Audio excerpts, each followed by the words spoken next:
Hi to all of you. This is the OWASP hour for the Chapter All Day OWASP online event. 25 hours of free information about cybersecurity and IT for you. My name is Gustavo Nieves Arriaza and I am the OWASP, one of the OWASP chapter leaders. And I am glad to start this meeting talking about our chapter. This is the logo of the chapter created by Genesis Medina. Thank you for that. And we are located in the region of Valparaíso. Valparaíso is the capital region of Chile, the second most populated administrative region with almost 1 million persons. This city has been the headquarters of the Chilean National Congress since 1990. It's also considered a student city because the quantity and the quality of the university's degrees, master, and the student themselves you can find here. The historic corridor of Valparaíso also was declared by the UNESCO like heritage site for the humanity.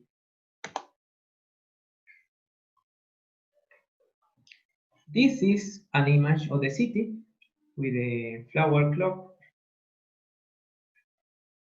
And if you want to find more information about the city, please make click in the link you can find below. Well, now I like to tell the 3 ways you can be part of OWASP. You can be part of OWASP, be a chapter leader. Chapter leader, you basically is a person to make meetings, pass the message of cybersecurity, free community around the world. You can create a chapter, read the handbook, the link I am put in this slide, and you can make a chapter in any region. We always don't have any chapter. Project leader. You can also create a project in OWASP about application security, the improvements of the performance of ASEAN, or the mobile application security. And the third one is paying membership. The membership start since the $50 American US dollar. I need to clarify that. And you have awesome benefits. For example, a corporate email address. You can also have a discount for the worldwide events or regional events. But suppose you don't have time for make any of these things and collaborate in any of these phases or roles. Basically, you can give to us for we keeping pass the message about cybersecurity and keeping the research about this important area in IT. Well, currently in this country, we have 2 chapters for 13 regions. That means you have the possibility to create another 11 chapters in Chile and create a strong community of cybersecurity for your region. No matter the country where you are, no matter your nationality, no matter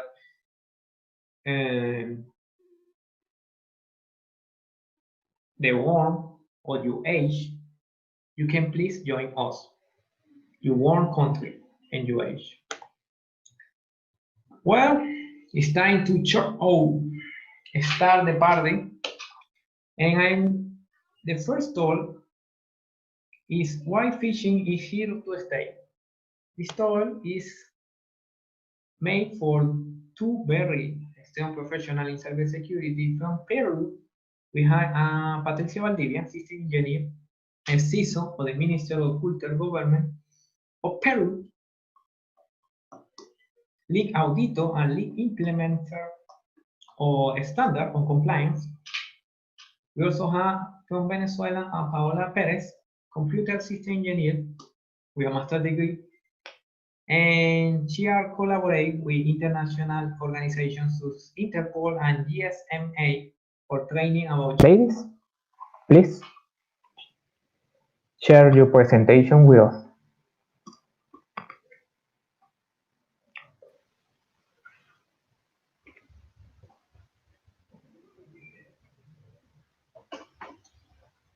Okay, thanks, Gustavo. Thank you for the invitation to share with you in this event. We feel very grateful, and today we are going to talk about why phishing is here to stay.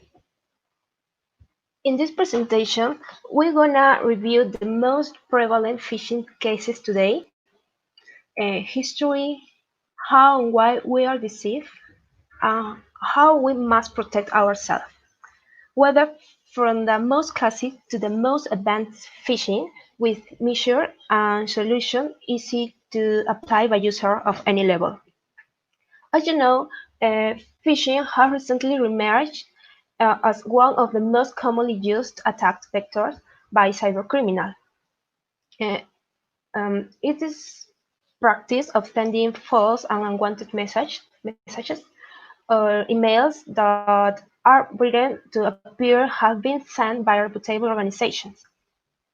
These manage to deceive the recipient and redirect them to fraudulent websites to obtain personal information ranging from password to credit card details.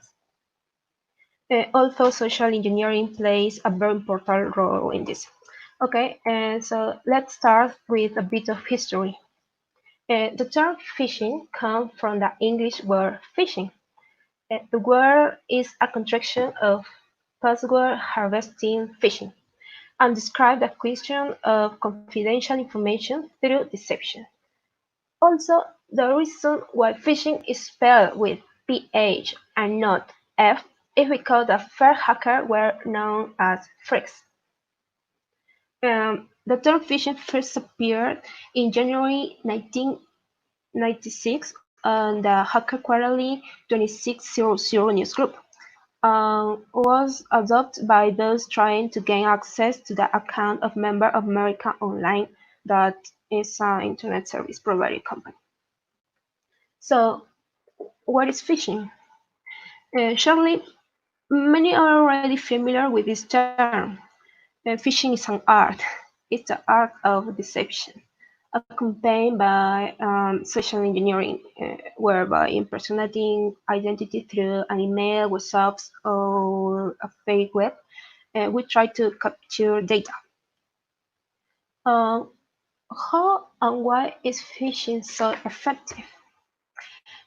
In this section, we want to mention a very interesting book called Thinking Fast and Slow, published in 2011, where the author Daniel Kahneman won the Nobel Prize in Economics for his work, a pioneer in psychology on the rational model of decision making. His book offers us a revolutionary perspective of the brain and explains the two systems that shape how we think.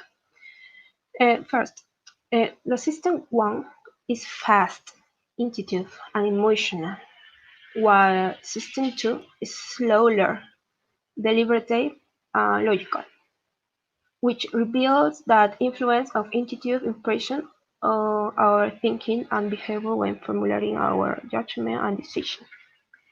System one operates automatically and quickly, with little or no effort and no sense of voluntary control. Uh, some automatic activity that we attribute to system one, for example, we have detect that one object is more distant than another, make a disgust face when shown a horrible picture, or detect hostility in a voice, or answer the result of 2 plus 2. The capabilities of the system one give us innate skill that to prepare us to perceive the world around us. Uh, Knowledge is stored in memory and accessed without intention or effort. Uh, Meanwhile, the System 2 focuses attention to the effortful mental activities that demand it, including complex calculation. Uh, their operations are often associated with a subjective experience of acting, choice, and concentration. And they have one feature in common, that they require attention. For example, no, brace for the starter gun in a race or focus on the voice of a particular person in a crowd and nicer room or place, park in a narrow space, compared to washing machines for overall value. Uh, the problem is that usually the human body doesn't always use system 2. So we use system 1 for taking decisions that we consider unimportant and that can be resolved quickly. So if we receive dozens of emails a day, many people don't have time to sit down and think about whether each email is legitimate or not, and that's when we don't make a rational decision and respond automatically with little effort like system one. So a question: how could we think that an email is suspicious when it looks exactly like all the emails we have received from a certain service? Uh, Most anti-phishing training focus on verifying the URL is correct or or hovering over the links. These are activities that require analysis and use of System 2, but being somewhat repetitive and known to us, we already consider it unimportant, what makes us vulnerable. For example, a cybercriminal who calls his victim with the intention of impersonating the Security Administration identity, he explained that he called from the CPD and indicated that he had received alerts of abnormal network behavior immediately from his computer. So he needs to connect remotely to verify what is happening, and that's require your access credential. Because these details fit with our stereotypical image associated with a security administrator, so it's more likely reveals access credential. So then we think, if we have SSL certificate, do we have secure website? Uh, Having an SSL certificate ensures that any data sent from a user to a server or the other way around is being properly secured thanks to use of public key cryptography. And it is on absolutely any type of website that will appear to be to be more trustworthy to the visitors. While efforts to encrypt the web by implementing HTTPS on websites are admirable, general user understanding about this technology remains low. Um, Most mobile browsers display a secure marker near the address bar of sites that have successfully made use of an SSL certificate, which attackers have used to convince users that their phishing domain is secure in more general sense. Many users mistake this information as validation by Google or Apple that the site itself is authentic.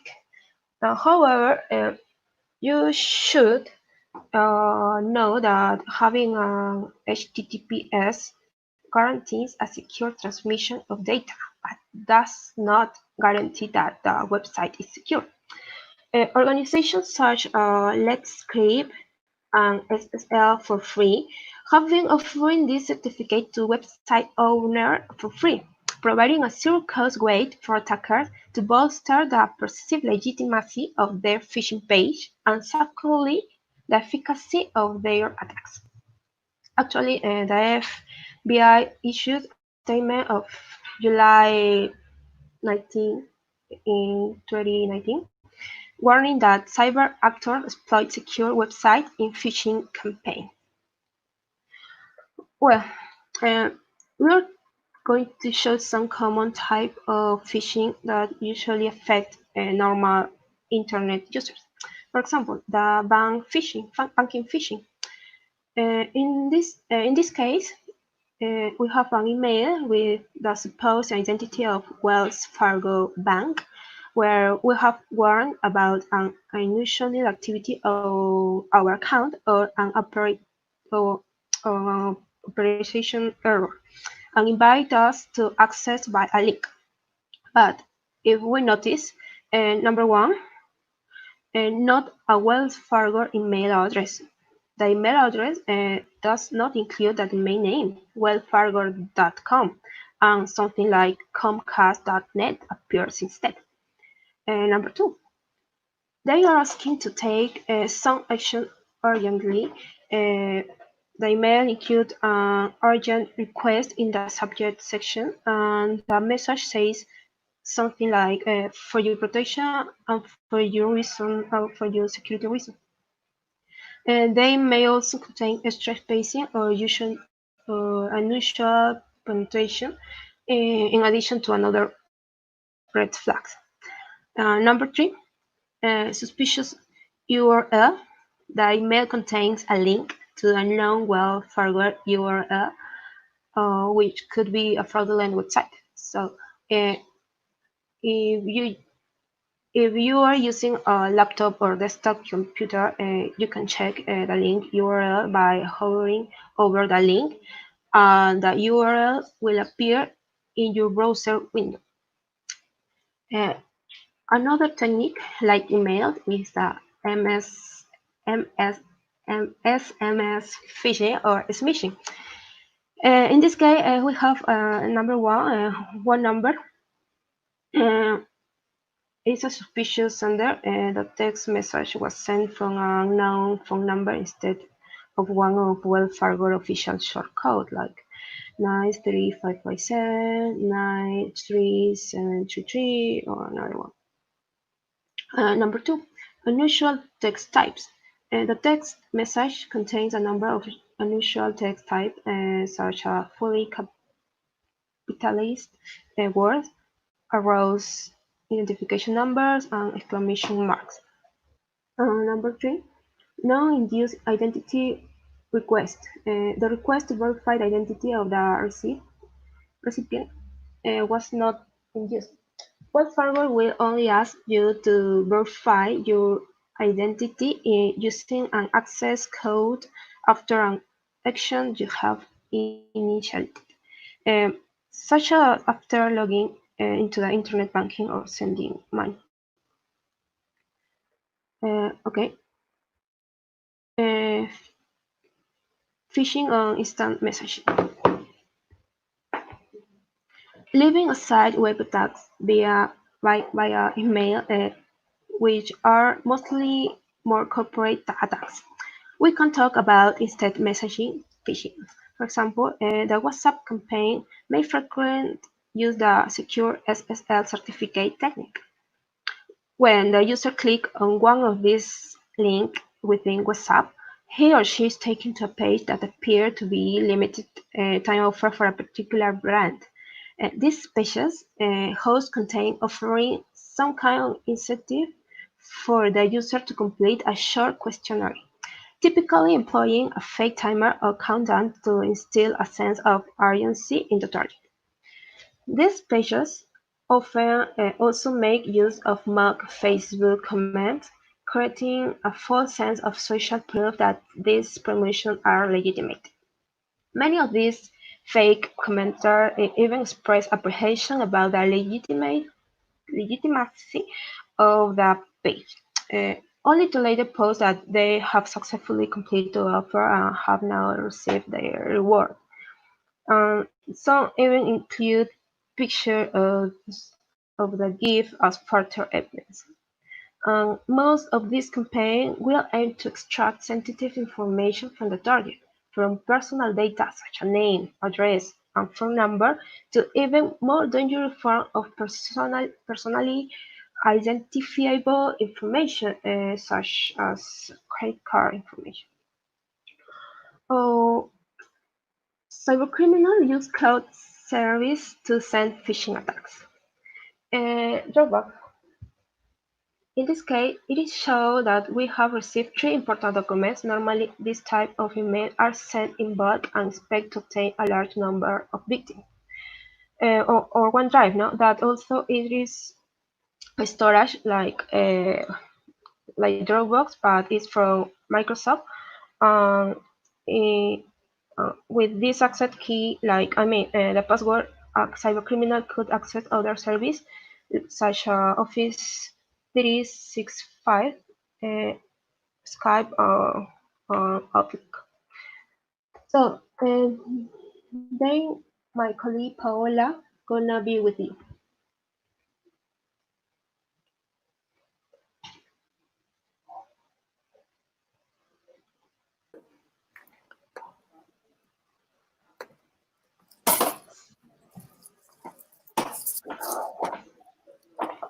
Yeah.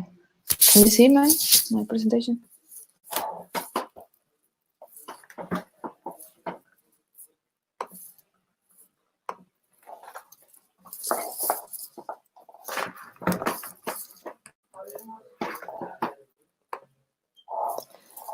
So I'm going to talk, thank you, Patricia. I'm going to talk about specific phishing during COVID-19, that there is no doubt that phishing is a prevalent and effective threat. Cybercriminals are implementing new tactics for all phishing scams, and in this case, they're using the COVID-19 concern of people seeking around information related to the pandemic. The last April 16, Google reported that they blocked more than 80 million phishing emails, blocked more than 240 million spam messages. Both were related to COVID-19. According to the checkpoint, more than 51,000 domains with coronavirus-related topics have been registered between January and March of this year. Additionally, almost 95% of the COVID-19 related attacks were phishing involving websites with the word corona and COVID in its domain. Also, files with corona name, files that have been distributed with coronavirus related subjects in their emails. So some campaigns are that we see and exploit during COVID-19 were the Lucky Bot, that was a phishing campaign that impersonates the transport company FedEx, claiming sometimes was DHL2, and they were claiming to provide the victims information about the company during the COVID-19 outbreak. And the email contained an attachment called customer advisor.pdf.x, which when it opened, infects the victim with a malware. Also, we saw the Netwire, which is a phishing campaign too, that impersonates UNICEF and provide a supposed guide to protect yourself from COVID-19. And the email has that ARJ document attached with an executable that downloads the malware. Also, Karpetsky, for example, identified a campaign that uses phishing emails emulated by the Center for Diseases Control and Prevention, the CDC, and contain domains that cdc-gov.org and cdc.gov.org. In one case, this URL contained the phishing email led to a fake Microsoft Outlook login page designed to convince victims to enter their credentials, and in some cases, victims were asked to donate bitcoins to the fake CDC and assist in the search for a vaccine. So how can I reduce, or we can reduce the probability of becoming a victim of phishing attacks?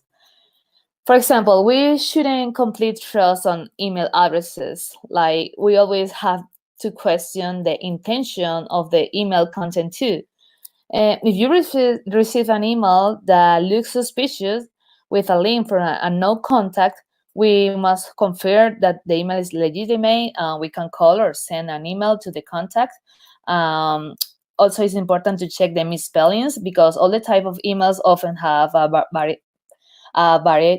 variety of spelling and or grammatical errors. Don't trust on a website that just because it has the green lock or the HTTPS in the address bar of the browser. For the um,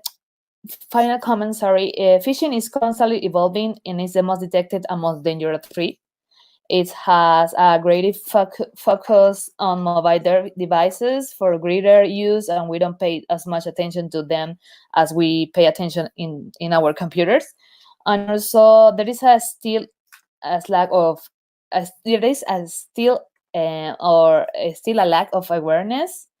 One security weakness in the infrastructure of email is the ability of any sender or host to identify themselves and their email as any domain they want. It's kind of like how people have created ton of Donald Trump Twitter account, for example, and this makes it difficult for receivers to trust that a message is actually from who it says it's from. So also makes senders uneasy knowing anyone out there can send mail from their domain and potentially damage their brand's reputation. So fortunately, we know a simple, not secret trick to protecting your brand's reputation, and it's called Sender Policy Framework. That is an email reputation lifesaver. So the SPS is stored in a TXT record in the DNS, while SPF1 prevents spying. It can serve as a deterrent and make you less vulnerable to attacks. Who doesn't want this, right? That's why we encourage all email clients to create an SPF record combined with sender ID, for example, or the DKIM, DMARC. Also, SPF provides extra level of email security that will better support your users by helping ISPs properly identify your email and in turn the spammers. So we want to also share something about the three different type of authentication factors are like priority. So refer to when you talk about two-factor authentication. So the first one is something that you know, that typically is your password, for example. The second one is half, that is related to something your physical possess. For example, the two-factor authentication phone apps. And the third one is something that you are, that is like biometric that data. So on the internet, we mostly tend to use no for more secure services have, because biometric data is not really an standardized API on the web yet, for example. So it's kind of like of the only option that we have. And if we want our users to be safe, even when they try to give their credentials away, we need to tie these factors to the domain that's requesting the information. So rather than just giving them out as if they are shared secrets. So, well, we start doing using the SSL client certificate, that this is the client equivalent of the server certificate to use over HTTPS. The server requests our certificates and the user machine serves it up. So kind of like cookies, but without all the downside of cookies. And they are not a single shared secret being passed around everywhere. They actually use public key private crypto, and the secrets stay on your machine. They are like a super great experience because you don't even know that you are sending them most of the time. And the pretty difficult to unintentionally is because you have to go digging around in your computer, trust, or think even most like, oh, I'm great, everything is software engineers. So probably we are going to think twice before sending that to a random person. But the problem is that with the client certificate is that they are similar to a password and they are long-lived. So access to its client certificate even means that you have lost access to that service. What we really want here is the same type of one type of two-factor authentication itself. Ideally, this second factor is going to need to have some cryptography as well, because otherwise it can be phished. So luckily, there's a protocol to this that is called UTF, that it was released a couple of years ago, and essentially the idea here is that you provide a security key or to a use a security key, so I use device that itself is a second factor of authentication. So the way it works is when I go to a page that uses U2F authentication, the service generates a challenge, and my browser sends down the challenge and the domain that's requesting the challenge. So the security key signs are responsive to it using a private key that just on the chip itself, and it signs responses that includes both the domain and the challenge. So this means the credential it generates is only valid for the domain that asks for it. What this means is even if I manage to convince a user to tap on that key, which is like super easy, so it doesn't actually help because they are generated as secret that's valid on evil.com but not on good.com. So when I try to pass it through as an attacker, it won't validate. Helpfully, a couple of services have started aiding support of this. For example, we see Google, Dropbox, Facebook working on this already. So anyone can fall for phishing because at the end we are all human. So a well-crafted phishing attack imposes a real danger to all organizations.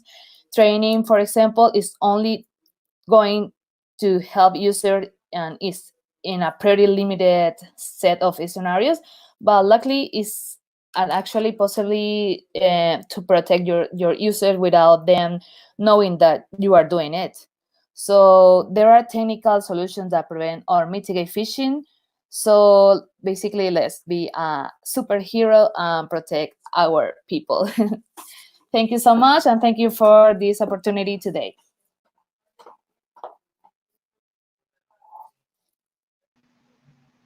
Thank you, ladies. I don't know if somebody had a question for this about this presentation in the chat.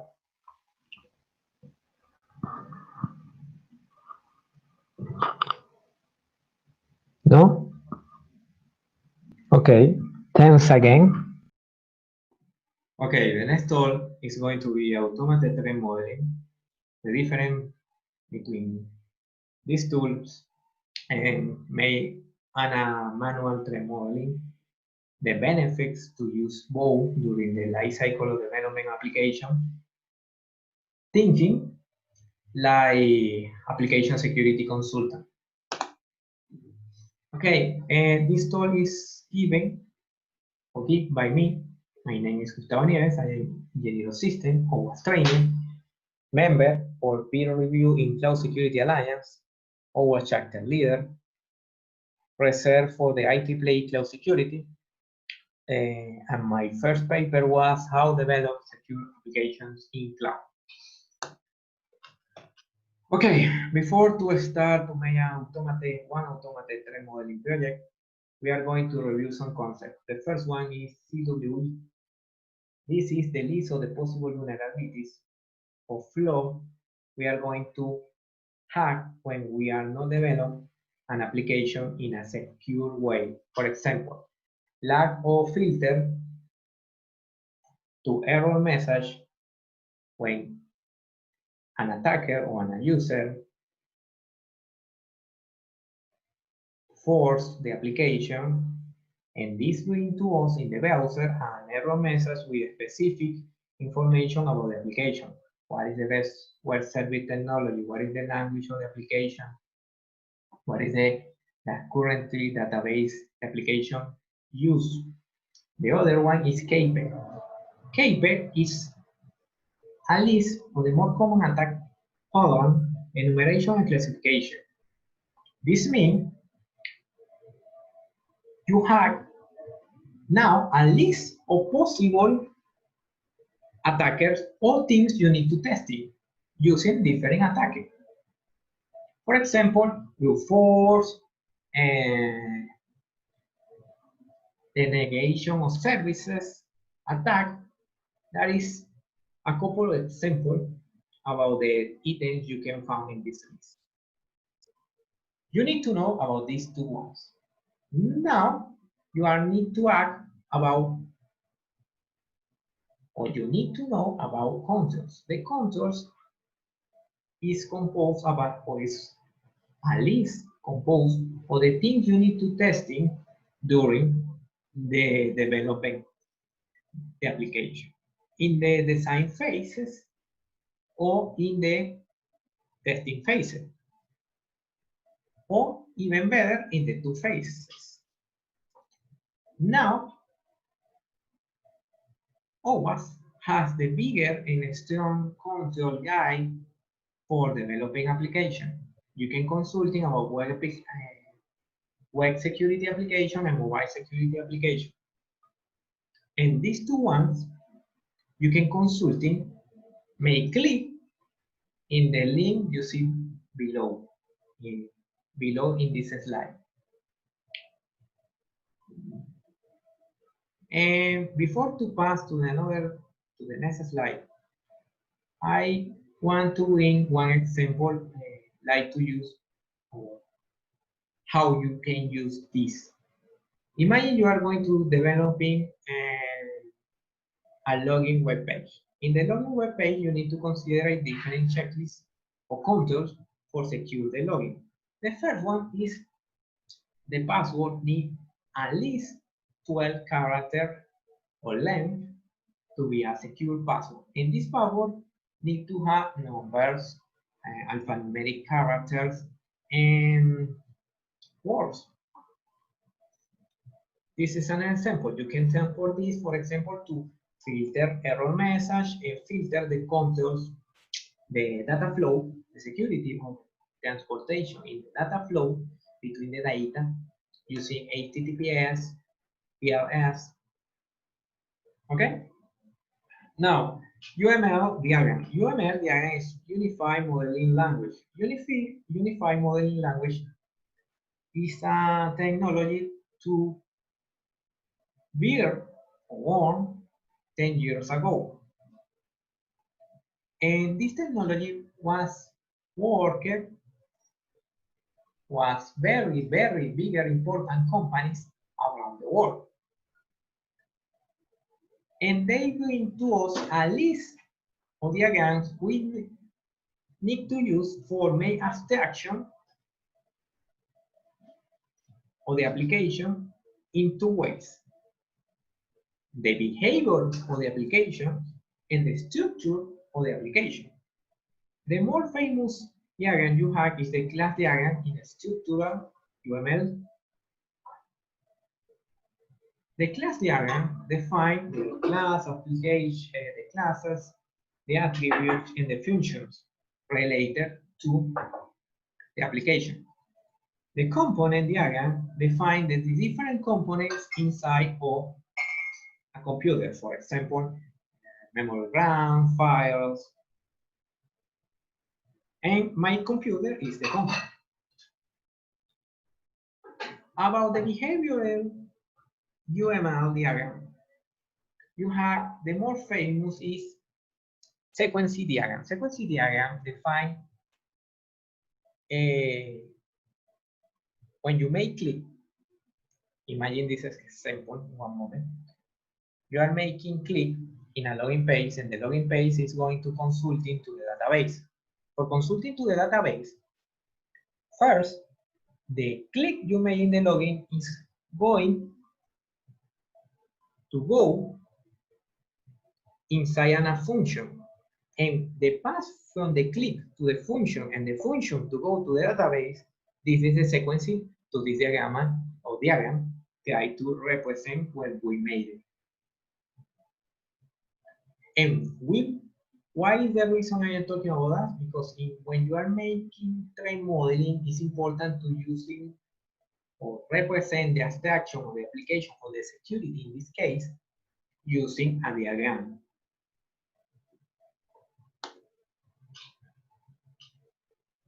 And now we're moving forward. And the next thing is about calculated risk. Calculated risk is you define all the possible risks. We made a surface attack with a KP list. And you need to consider now how is the risk of every items you possible hack or you hack in the application in a moment. What I try to say with this? Basic this.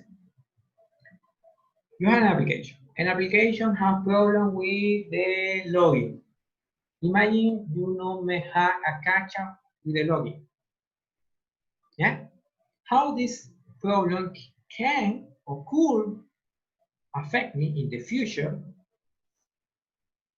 Basically, you have likelihood factor and impact factor for calculate the factor of risk and the factor or the impact inside the business. And with this, you filter what is the more important vulnerability you need to attack or resolve first, and what of this you need to leave for the last. Compliance. Compliance is the part when you are need to know all about the politics about the data protection of the user inside of your application. For example, GDPR is for this compliance is watch the protection of the data users in Europe. And when you work with a company located in Europe or you pass UCB to another Euro company, you need to sign this compliance. And this compliance is for they follow all the security procedures for no filter your data. IPA is another compliance, and this compliance is focused in healthcare clients or patients. For example, you are going to a treatment with a doctor, and the doctor not have any IPA system secure for put your data inside of the system for your treatment. Okay. If the doctor don't have that, the government of the United States, when this clinic lost or have a leak of data, they need to pay a fine because they don't follow the compliance.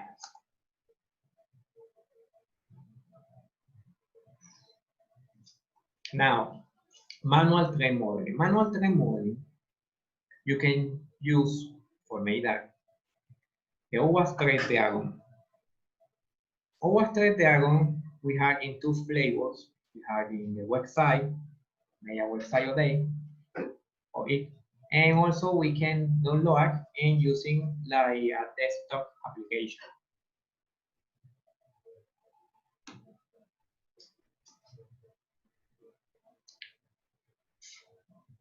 And I forgot for a moment. Important about this, you need to have all the knowledge about the vulnerabilities, compliance, and UML we checking before. And that is very difficult when you have a project with 1 week for the final delivery and release, and you need to hurry up the things for reach the goal before the week. And for that, we have automated trend modeling. Automated trend modeling identify the trends in minutes. You save time and effort, and you also have this possible or this option to modeling the trend modeling using UML technology or diagram, because they miss the best components of a UML diagram and even the abstraction for all the persons related to the application, QA engineer, QA engineers, support guy, testing, pen testing guy, can see all the global picture of the components we are going to have. Sometimes when I am developing a project in application security, the majority of the person tell me the application security finishing the code, and that is wrong. You need another things or server, database, and another ones. Okay, automated trend modeling gives you the power of make diagrams in minutes. You have a concentrated database of vulnerabilities, also about the compliance around the world.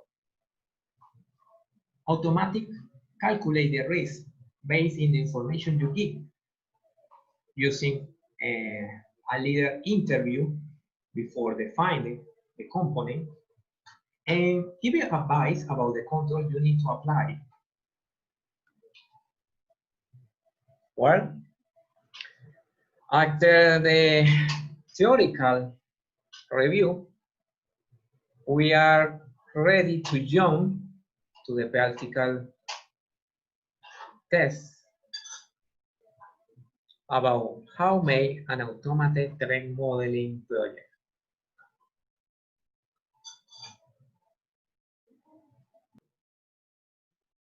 Well, the first thing is I am going to do is escape from the presentation mode, and I am going to my web browser, and I'm going to type this URL. If you please can join to me to this leader workshop, reach this website, and after that complete the register. For the register, you only need an email address. And after you complete the register, you are going to receive an email with a temporary password, and that is all. From that, the first thing is define the product. The product is a software we are going to testing OWASP for the trend model. And you need to define the name and the ID.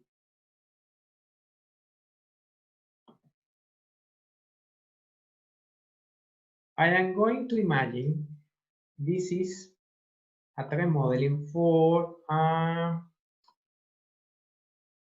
web page application for collect the data to patients in a healthcare institution, like a clinic or a hospital. And I'm going to change the name healthcare.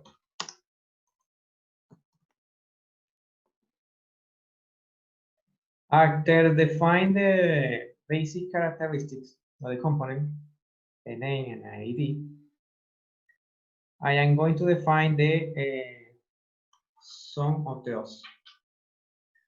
The sum of the odds is based in define if you are going to publish this website in the public internet or in a public cloud or in a private secure zone.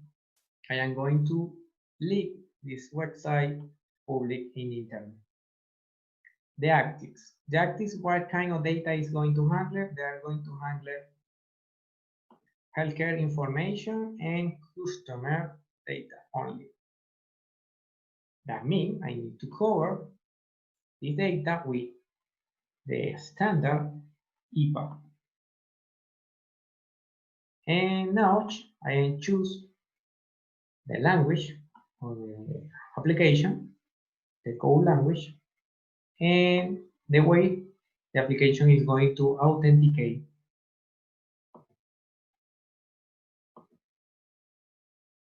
The secret management is going to use cryptography.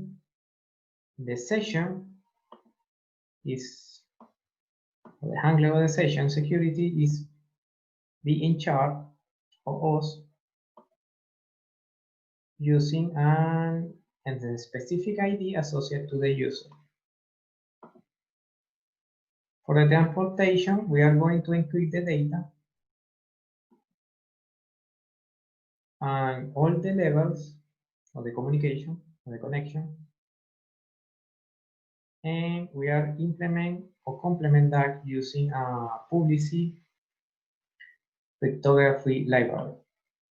About the feature, they are going to handle SML files, and the language is C# and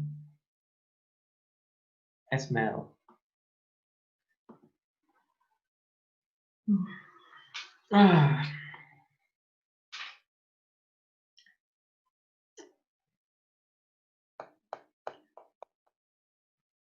The application is taking a while because it is a community edition online.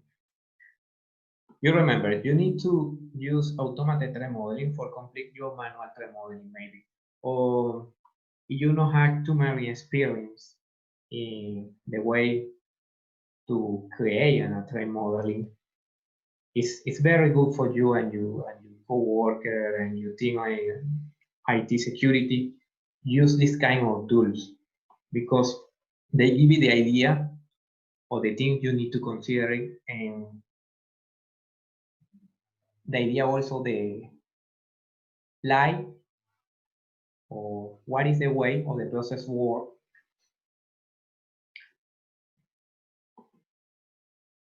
Perfect.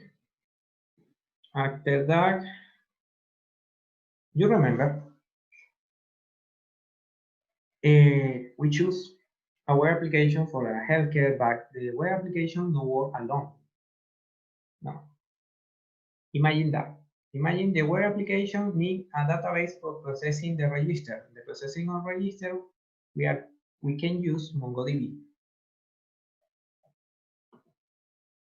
About this song, I am going to change the database check from public internet to private secure zone because I don't want the database is exposed over internet.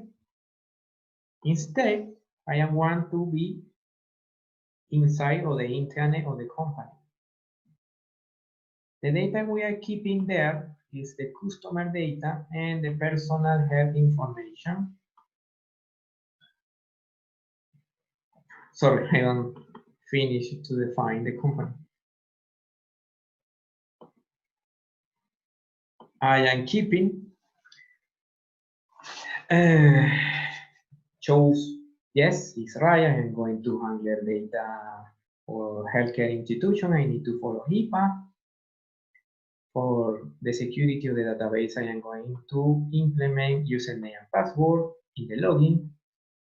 And for encrypted data, encrypted the data between the server, I am going to encrypt them using HTTPS and the cryptography libraries we choose for the web page.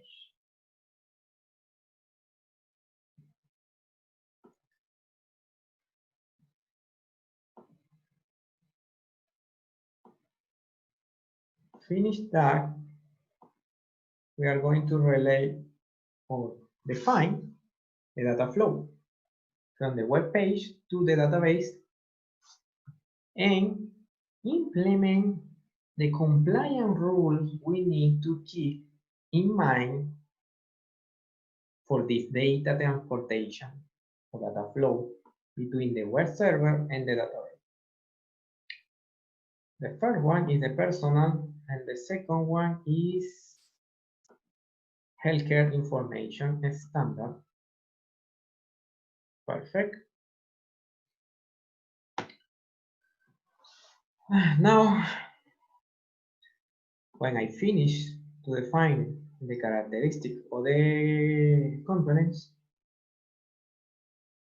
I am chained to the risk section, and I'm going to see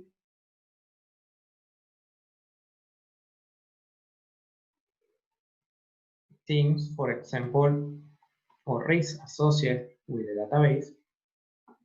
For example, sensitive data is compromised to attacks against CCL or TLS.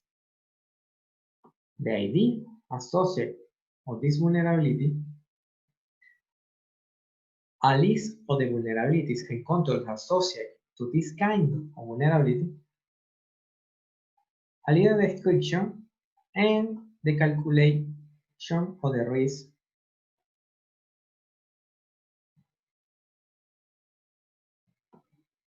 It's the same for the web application.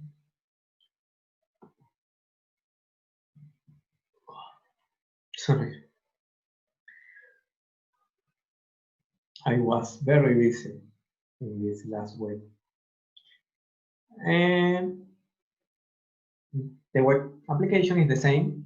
You associate the risk, for example, anonymous user could gain access to sensitive data. And the controls, you can edit the controls also. Add comments and trace what person declared the vulnerability and make changes in the vulnerability. About the controls, it's the same logic.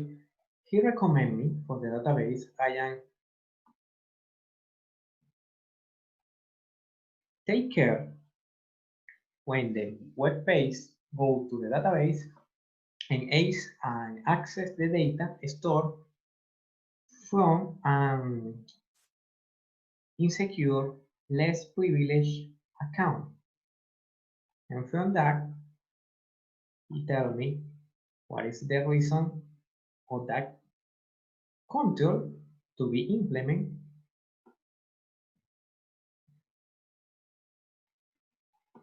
And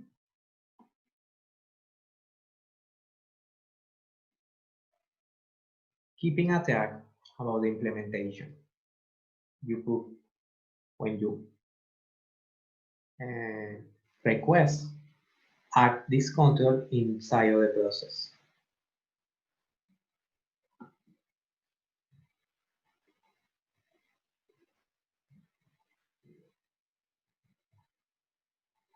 And last but not least important, we have the risk associated to the data.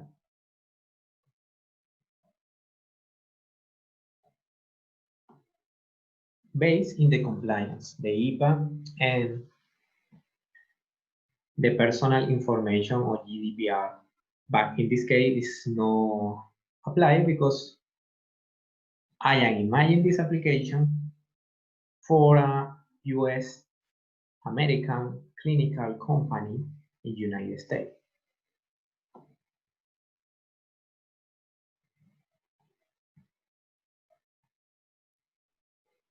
Well,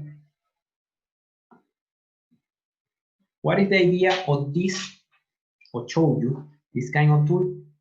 Is based, compare the time and the resource you need, because the majority of the time for develop mature and complex threat modeling, you need person to know about compliance, vulnerabilities, controls, and resolve,